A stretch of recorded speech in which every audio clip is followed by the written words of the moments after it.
Hey everyone, hello and welcome back to the Stride of Life. I am so happy that you're here with me every week, and I hope you're finding value in what I'm giving over. And if you are, please share this with your friends and, like and subscribe. You know what to do. But also, really would like this to be a call-in show and give you the opportunity to call in and ask your questions live on the show. That way you get individualized attention instead of having these abstract concepts that you're trying to implement into your life. So in order to do that, please join my Facebook group at facebook.com/groups/the stride of life. And I will be posting the link to these calls every week and look forward to having you on the call. So I wanted to continue a little bit on that subject of entitlement that I was talking about last week because I had new thoughts that came to me about it.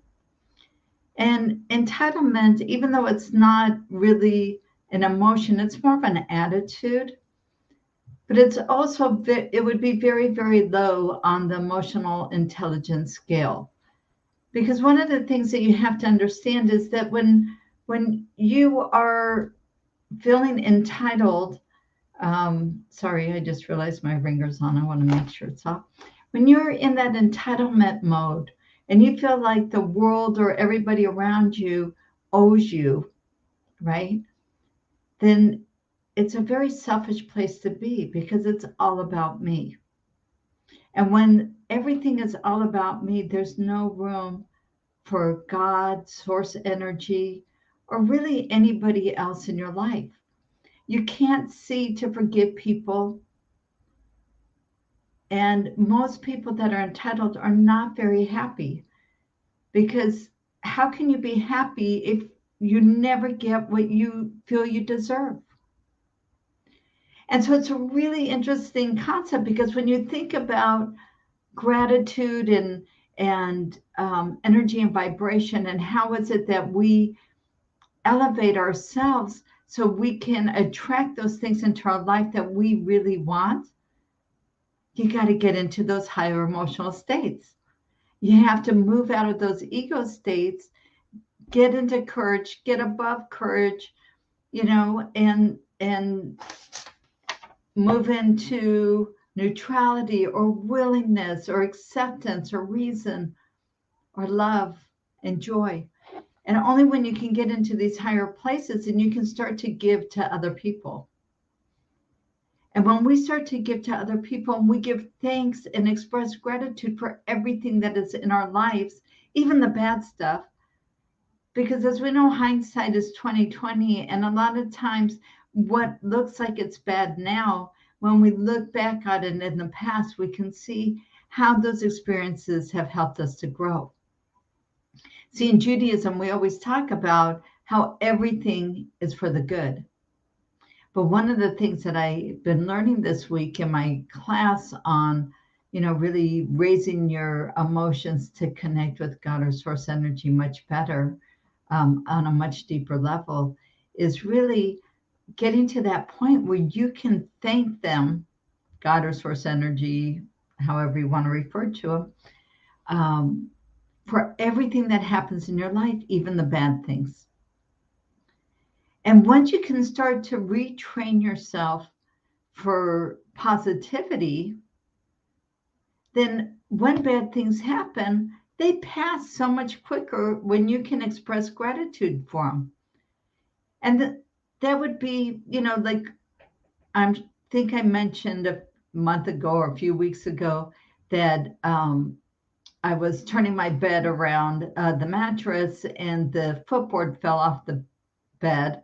And it's about a 3-inch thick piece of solid wood. And I ended up getting a shin bruise from it.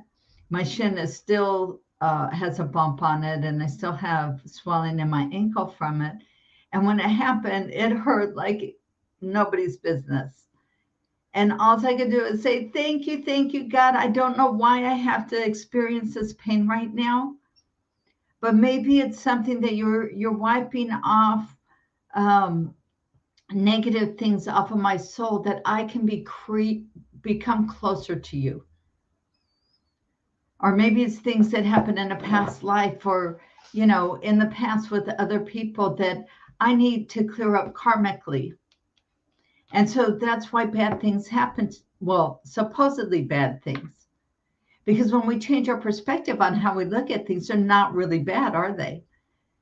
Because if they're doing something else behind the scenes that you're not even aware of, then that's a blessing in disguise. And so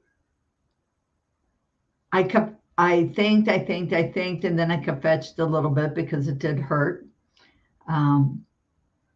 But I'm really trying to retrain my thinking for gratitude, and understanding that everything, even if I drop a pencil on the floor, and which doesn't seem like that big of a deal, but if I understand that that too came from God, and that picking up of the pencil is something that is a cleaning up for me and my soul, then I can thank him for even that. But how do we move into being thankful for everything? And one of the things that I would like to really suggest to you is really making that gratitude list, because there's so many things that we take for granted, like our eyes being able to see, and our ears to hear, and our mouth and our nose and our hands and our feet.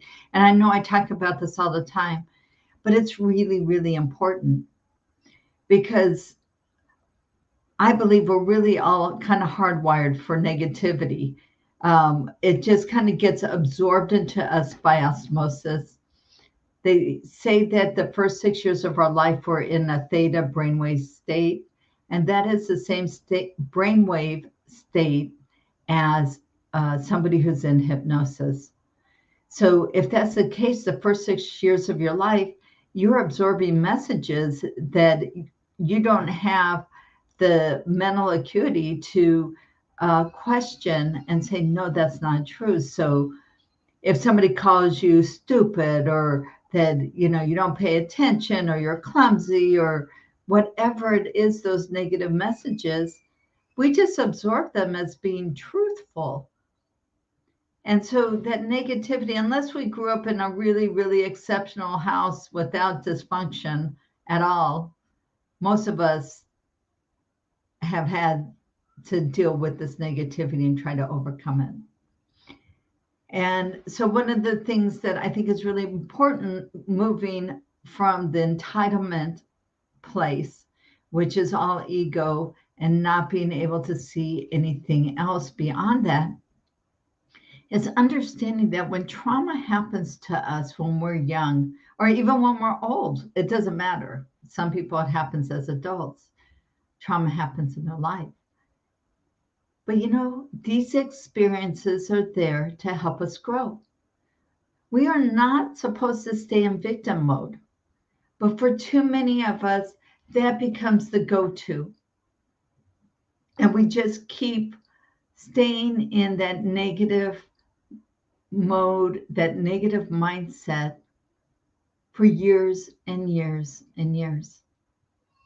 And so I always tell my clients and people that I speak to, I don't know if you can really heal the past. The past happened, and there's nothing you can do about it. You can't change it. But the one thing that you have the power to do is to reframe it, how you look at it, and how you define your life from it. And how did you grow from that event? And if you haven't grown from it, then it's time to really look at, why are you staying stuck? Why are you choosing to be in the victim mode? You put yourself there by your mindset. Because there's plenty of people out there that you see. You can look on the internet all over. There's that gentleman. He's like a motivational speaker. I'm not sure what his name, but he has no arms or legs, right? And the guy's out there telling the world, like, you know what? It's okay. And he's married and he's doing things successfully to help motivate people to get out of their negative mindset, because most of us, you know, we have functioning bodies, we have arms and legs. So, what would your life look like if you didn't have arms and legs, that, or you're missing some other body part, or you have a major health issue? Why are you letting that define who you are? Because deep down, we are so much bigger than those things or those events that happen in our life. And when we can learn to grow past them and reframe, right? We can change the narrative anytime we want. And when we do that, then we can then help so many other people by being a light to them and being a source of courage and strength. And maybe that's your purpose in life. But you're blocking yourself because you're still stuck in that victim mode. Now, we know in Judaism, they say that before a soul comes down to earth, it is shown what its life is going to be like, who its parents are going to be, and all the events that are going to happen in their life. And they still chose to come down knowing that they were going to have to live through those trials and tribulations. But those trials and tribulations are there to help us grow and to connect and be the best versions of ourselves. So what's holding you back and keeping you in victim mentality? What is the fear that's keeping you stuck? And I know for me in the past, it takes a lot of courage to change and make major changes in your life. I mean, I was over 60 years old. I was married for 25 years when I asked for a divorce because I was no longer satisfied in the relationship. Well, it had been a struggle all along, but I really, really tried hard to make it work. And it just wasn't getting any better. And I figured, you know what? I have a lot of my life left to live, and I'm not going to be stuck in a place where I'm not feeling I can accomplish the things that I need to accomplish in my life. And so I asked for divorce, and thank God it was, amicable. We didn't fight, we didn't go to lawyers. We worked everything out ourselves. And it was one of the hardest decisions I made because I didn't want my kids to have to go through that.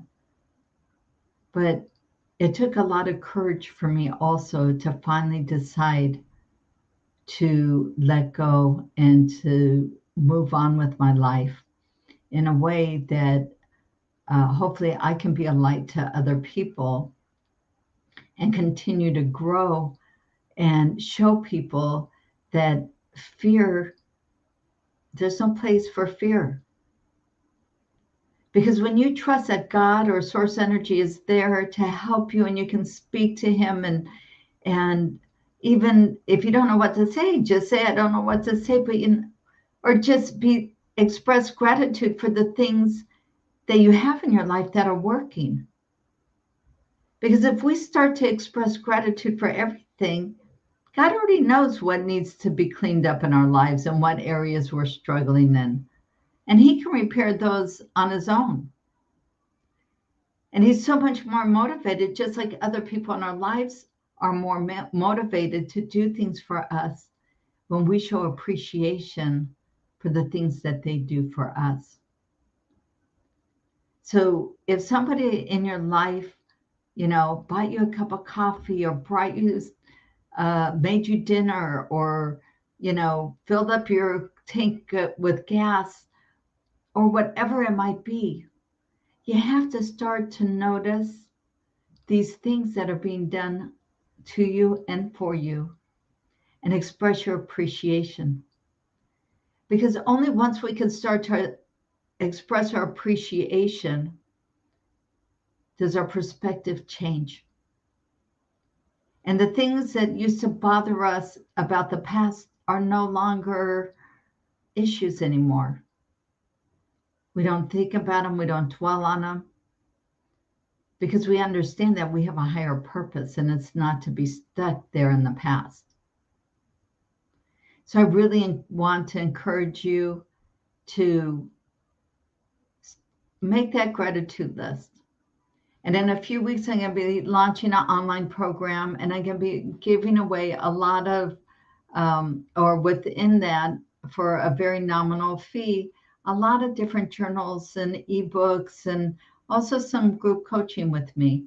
So as I get that finished up and I'm ready for that launch, I'll be sharing it with you all here. I hope you don't mind.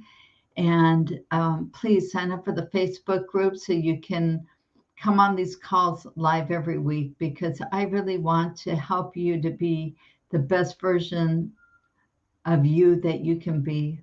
I want to help you to change your perspective on the past, how to reframe it, how to change the narrative, because this is going to help every single relationship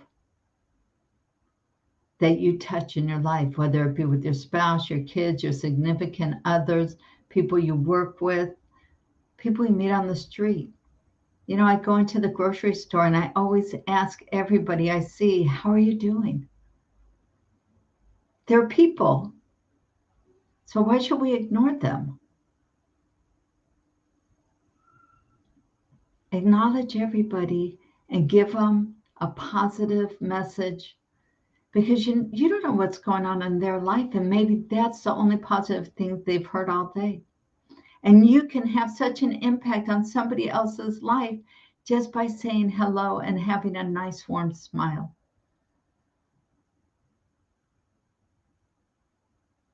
So this channel is all about growth, all about being the best version of yourself. And that's what I want from you. And I always offer, you know, if you think you're ready to really dig deeper into your life and to really grow and to reframe, and if you want to call it heal from the past, I offer you to sign up for a free intro coaching call at calendly.com/Shira Raymond/intro coaching session. And I look forward to meeting you and helping you to be the best version of yourself you can be. Have an awesome day, and I'll see you next week.